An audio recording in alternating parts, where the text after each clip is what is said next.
Hello, good morning, students. Please subscribe the channel, drop a like, share, and comment. This is Progressive Monthly Magazine, June 2025, exercise number 18 on the speed of 100 words per minute. Start.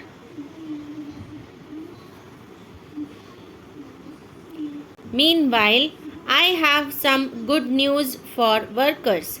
The wage ceiling for coverage under the EPF and MP Act 1952 has been enhanced from rupees 5,000 to rupees 6,500 to promote the welfare of employees.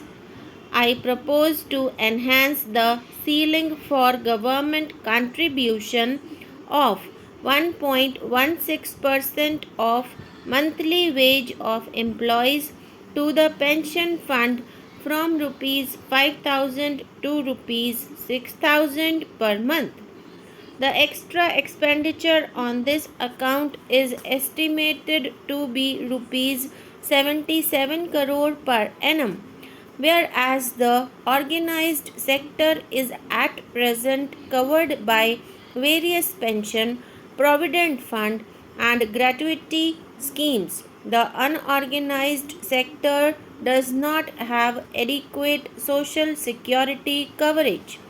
I am asking the Insurance Regulatory Development Authority to look into all these issues and provide a roadmap for pension reforms by October 1, 2001. Journalists have to increasingly take greater risks in covering terrorist and other violence prone incidents as an acknowledgement of their services and sacrifices, and with the expectation of a better treatment at their hands. I propose to set up a journalist welfare fund with a contribution of rupees 1 crore under the grants of Ministry of I&B.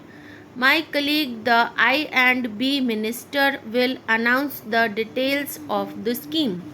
Our entertainment industry, particularly the film industry, not only provides the much needed fantasy to millions of our people who live in an otherwise harsh and cruel world, it has also emerged as an important segment of our economy and holds great promise for the future. 2 years ago, I provided for this industry the same tax exemption that was available for merchandise exports. A few months ago, the government issued a notification under the IDBI Act whereby entertainment industry including films has been declared as an industrial concern. Banks are in the process of finalizing guidelines for financing such projects that are bankable. I hope that the film industry will take full advantage of these measures to bring about a greater degree of professionalism and transparency in these operations, and will not do things chupke and certainly not chori. As I have already stated, the most serious problem is the poor state of the fiscal health of both the central and state governments. The combined fiscal deficit of the two together is around 10%. As promised in my earlier budget speeches, I appointed the Expenditure Reforms Responsibility Bill in this House in the last session. The bill seeks to reduce the fiscal deficit to 2% and completely eliminate the revenue deficit over the next 5 years. A number of initiatives have already been taken to contain, in particular, the growth of non plan expenditure.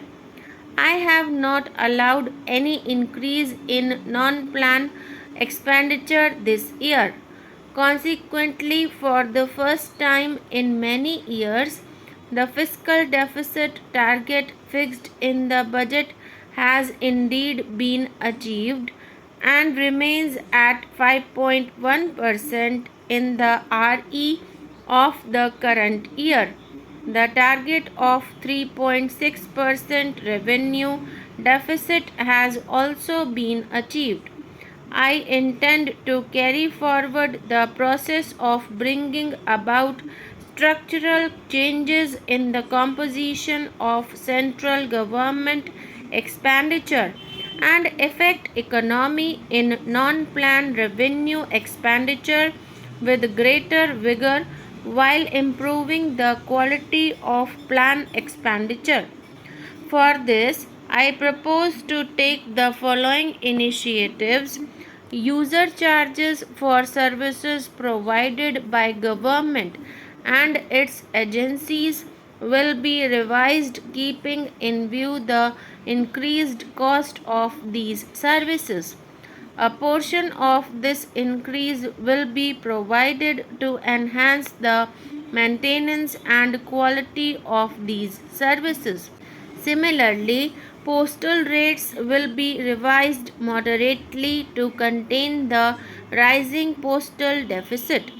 All requirements of recruitment will be scrutinized to ensure that fresh recruitment is limited to 1% of total civilian staff strength. As about 3% of staff retire every year, this will reduce the manpower by 2% per annum, achieving a reduction of 10% if 5 years as announced by the Prime Minister. The surplus pool under the Department of Personnel will be streamlined and equipped to redeploy and retrain surplus staff. Employees is the surplus pool will also be offered an attractive VRS package. Standard license fee or government accommodation will be enhanced by 50% for Group A, 25% for Group B, and 15% for other categories of staff with effect from April 1, 2001. Facility of LTC to central government employees will be suspended for 2 years for the remaining part of the 4-year block period except for employees who are entitled to last LTC before retirement. Use of information technology in government activities with large public interface will be maximized to promote efficiency. For this purpose, operations like GPF, pension, pay and accounts offices, passports, income tax, customs, central excise will be fully computerized by March 31, 2002.